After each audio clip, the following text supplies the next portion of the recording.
Action in 2025. There's a lot going on in the world today. There is AI that we're told is threatening to take over the entire workforce. There's wars and uncertainty about so many things. And the average person is so inundated with negative news and negative words that they've allowed their own dreams to die. What do I mean by that? People listen to the world and what's around them a lot more than they listen to themselves. There was a book written by Shad Helmstetter, PhD, that was called What to Say When You Talk to Yourself. And the book is phenomenal. It's so simple, but it's a seminal work. And the reason why is that what he's saying in the book is that when you even learned your very first language, your primary language, it wasn't necessarily your parents that taught it to you or that you were remembering or learning in the sense that we think about today as adults, because your parents were doing the goo goo gaga thing with you. But what you were really learning in terms of that primary language was what was happening subconsciously because the TV was on, the radio, other people talking, and it was ubiquitous. So everywhere you went, it was being spoken. And in 3 short years, you were ready for preschool. So there's just way too much information that's coming in to your ears and eyes at any given point for you to just be able to take it all in. It's just you concentrating on small percentages. Same way if you went to another to class to try to learn to a language, you probably still wouldn't be as good in 3 or 4 years with very deep studying as you would in 6 months if you moved to a country where they were speaking it because of what happens subconsciously. What is the point? The point is that the great majority of what we do in life and who we become is subconscious. That our subconsciouses are like an operating system, and whatever it gets programmed with is the program that it runs.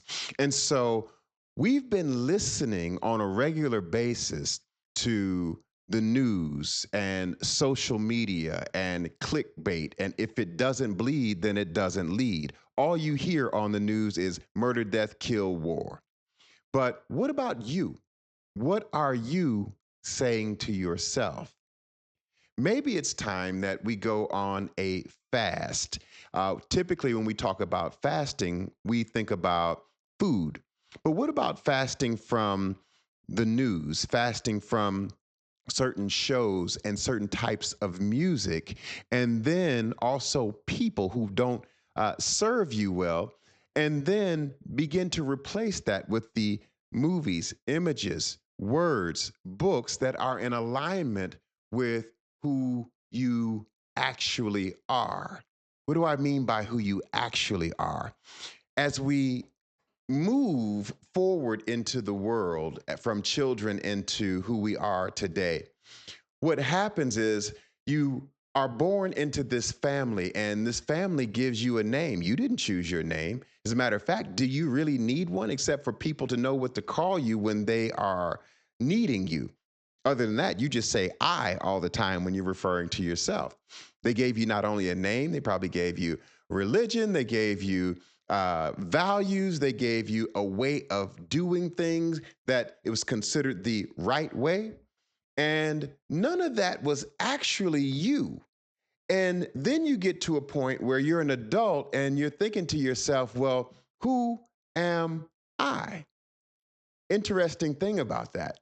So, what we're saying is that all these things and expectations have been stacked on top of you. And to find out who we really are, it's not about learning something new as much as it is taking things away. When Michelangelo uh, did the David, one of his best works, the Pope at the time asked him, how were you able to capture David so well in the sculpture? And what Michelangelo said was, it wasn't that I created David, I just took away everything that wasn't David. And that's where we are today, is we have to remove what isn't us to get to who and what we really are. Because when we think about words and what has been said and the effect that it's had on us, I was on vacation with family in Martha's Vineyard. And while we were there, as we were talking about the world and things that were happening, one of my cousins said to me, he said, it's almost like there's something in the air in terms of the way people are behaving. And I said, but what if there is? And that thing that's in the air is words. What do you mean? Well, just because you can't see them doesn't mean that they are any less effective than they actually are. Let's talk about some things that we cannot see that are effective. Can you see electricity? Maybe if you see lightning or if you see the arc from here in time to time, if you put the wrong thing in the socket. But by and large, you can't see it. But you plug things in and power is restored, and then you can use them again until the power is depleted. What about microwaves? Are they real? Well, we can't see them, but apparently they are, because I take my cold food, put it into the microwave, and turn it on. And when I take it out, it's hot. That's evidence. When I think about Wi Fi, can I see it? No. But when I send the text and then they send me something back and it's clear that they understand the message that I sent, then yeah, that's evidence that it's real. So are words just spoken the way that I'm speaking to you now, are they real? Well, the scripture says that the words that I speak to you, they are spirit and they are life. The way I look at that is that each word is a spirit and it is alive. That is like saying that when we speak, that our words can be weapons, they can be healers, they can be all these different things. And so I like to imagine it like little nanobites, that when I speak words, that these nanobites are forming and constructing whatever the intention is behind the statement that I made, that these words are real and they are in the air. One writer said that a person will become what they sing. And that's interesting, because when you think about some of the music that you listen to, if you really listen to the words, maybe those words are manifesting in your life and you were just doing it on autopilot without analyzing what you were saying. I was listening to a song called Sitting on the Dock of the Bay by Otis Redding. And I love him as an artist and as a singer. May he rest in peace. But as I was listening to the words, he said, I'm sitting on the dock of the bay, watching the tide roll away. I'm sitting on the dock of the bay, wasting time. And I said, oh no, that is not something I can afford to take structure or to take form in my life. So that song is done. And then when I think about some of the things that Gen Z or the youth are listening to, it kind of stands to reason that some of the things that we see in the news or on social media that they do are taking place. So these words, then, that they are real, and we need to start being careful about what it is that we say. Solomon said that the power of life and death is in the tongue. And so, if we move further into this thing or this concept about these words being in the air, wouldn't it be important for us then to start utilizing words, statements, and declarations, mantras even, that are pushing us in the direction we would like to go and not the direction that we would not like to go? And so what does this mean? What are we saying? We're saying that there's a certain kind of faith that comes about, because what you hear most is what you have faith in. And the subconscious, the way it works is by repetition and dominance. It needs to know that you mean business, and it knows that because of what you repeatedly listen to or what you repeatedly say, and the fact that you say it with strength and emotion and sagacity. So when we think about this stuff, this is like a superpower to start utilizing our words and to begin to speak what it is that we want and what we want to do and what we want to have in life. And so if I start thinking about uh, why dreams fail, a lot of it has to do is because people have stopped believing that they were born for so much more. If we back up and think about being born at all, born, they say that scientifically speaking, we're talking Chat GPT, so you'd have to fact check it, but Chat GPT says that there are between 15 million and 300 million sperm released when your father and your mother got together, and that it only takes one to fertilize the egg. So the chances that you would be bitten by a shark 3 times are greater than for you to be born. The chances of you being struck by lightning 3 times is greater than you being born. You've already won the most difficult race of your life. So why get here and then stop dreaming? And so it's important that we resurrect the dream when we start to understand just how important our one and only life is.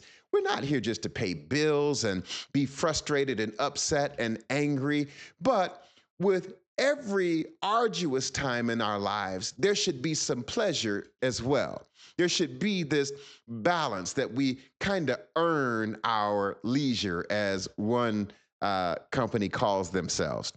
And so when we think about life and uh, living any other way than in alignment with the direction that you need to go in to accomplish the things that you want to accomplish, to have the life that you want, what I would call the have it all life, to live any other way is evil. Why would I say that? If you look at the word live, Live, if you spell it backwards, what do you get? Evil. There's a message there that there's only one way to live, and that's forward. And so, whatever is being said around me, I have to bring that to nothing, slap it down in the spirit, and then begin to tell myself who I am, what I am, and where I'm going.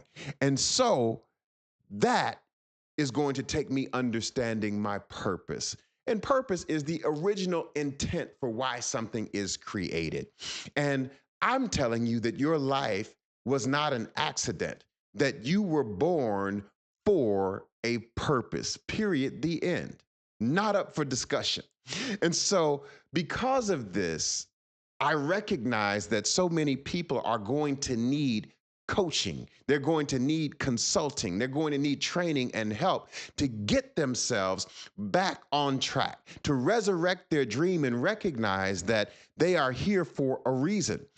I heard it this way, that anytime that there's a problem in life that seems intransigent, or that it's like it's going to be hard for us to solve, or just has not been solved or cured, that a child is born. And within that child's DNA is the answer to that problem or dilemma that people may be facing. And so it's important that we take it seriously when it comes to allowing our purpose to flourish, and for us to live the life we were born to live, and not the one that we were told to live by social media and by society. Interesting, us living by what other people have said. Think about this. When we were in tribes and these small communities on the savannah or wherever, that one of the most dangerous things that could happen would be for your tribe to disagree with you, or for you to disagree with your tribe, because it was important that you were accepted. You were only going to be accepted so long as you went along with everyone else and the way that they thought and conducted themselves. Now, if you didn't do this, you could be kicked out of the tribe. Being kicked out of the tribe at that time meant being exposed to the elements, no food, no community, nobody to hunt with or to gather with. Also, you could be at danger of being attacked by animals, or worse, running into another tribe, maybe an enemy tribe, and who knows what would have happened then. So it was basically a death sentence. And because we have these two areas of the brain. We have the ancient part of the brain, which is the amygdala, and then we have the prefrontal cortex, which is the modern part of the brain. The prefrontal cortex is the place of thinking, where the amygdala is the place of emotion. It thinks about survival, fight, flight, freeze. And so that amygdala is what I would call the low road, and the high road is what I would call the prefrontal cortex. And so what has happened is that we still get caught up in the low road when it comes to breaking away to do what we were born to do versus what everybody else says. So instead of FOMO, fear of missing out, people's biggest fear in 2025 or in the 21st century is FOPO, the fear of other people's opinions. I know what you're thinking. I don't care what people think. Yes, you do. You do. Because when you really step back and you have the conversation with yourself, how many of the clothes that you bought because you saw it on someone else? How many things did you think were ridiculous at one time, but when you saw enough people doing it or having it, you said, oh, well, if I can't beat them, I may as well join them. And so, yeah, you do care. And what we need to know is that you're not going to be exposed to the elements or to the animals. It's going to be important for you to recognize who you are and do away with the fear of other people's opinions. And so, because of this, what I knew is people were going to need this coaching, this consulting, this training. So I developed something called the Paid Life Expansion System. PAID is an acronym where the P stands for perfecting purpose, the A stands for acquiring the strategy, the I for identifying who you are, and the D is for delivering on execution. But for this lesson, I'm just going to talk to you today just about purpose, the P. Now, when we think about the P and you step back and look at your life, if you can probably identify a bunch of experiences that you just didn't like, right? That drained you or frustrated you. And those things were pointing you away from your purpose. Many times, though we don't know where to go, knowing where we don't want to go can serve us to a certain degree as well. And so being able to start to find the things that bring us joy, the things that you're passionate about. There are some things that you could get up at 2 a.m. and just get right into it and you would love it because it's something that you're passionate about, the kind of thing that you would almost do for free. And you should keep in mind that within every passion, under the surface, there's also a gift and a calling. And that gift and calling is closely associated with purpose. And so one of the things that we do in the Paid Life Expansion System is that we take you through a purpose exercise where you're going to be able to think about and brainstorm your gifts and passions, and we'll help you with your rules and your roles, the rules that you currently live by. Many of them you should not, and new rules need to be in place, as well as the roles that you're playing in life. You'd be shocked at the roles that you're playing in people's lives, and you never knew it. Some people, when you ask them, how many roles do you think you play? They think about 5 or 10 when the answer is actually like 30 or 35. And now when we take you through this exercise, it makes sense why certain people experience you one way and others experience you another. And what that's caused you to do is be many people in many circumstances. When the truth is, when we find the real you, you just be you. And instead of you morphing and bending to try to fit everybody else's program, they'll bend to who you are. Not only that, when we think about purpose, we have to keep in mind that purpose is equivalent to prosperity. What do I mean?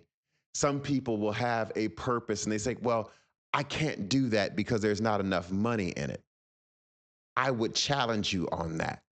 You just may need to step out of the box and create a new box so that the value comes to you. Because when we think about purpose, It's so important that the world is waiting on you to live out your purpose so that it and the community and the marketplace can benefit from it. When we think about purpose from this perspective, purpose and prosperity is the same as wet and water. When you're living in your purpose, money will come. The same way that when you get in water, you get wet. Nobody gets in water and gets wet 2 weeks later. However, the same thing is true with purpose. When you're living in purpose, the compensation will come because what you do is of value.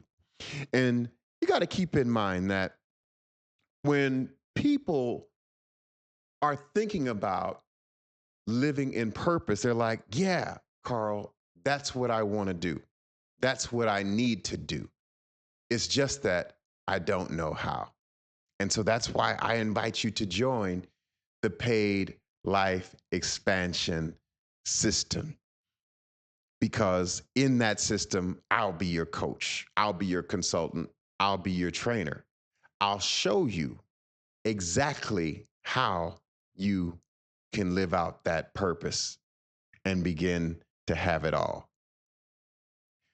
If this is of interest to you, click the link below and it will take you to our link to give you an opportunity to sign up for the paid life expansion system. I'll meet you if you plan on being there. Signing off, I'm Carl Ladding. Goodbye.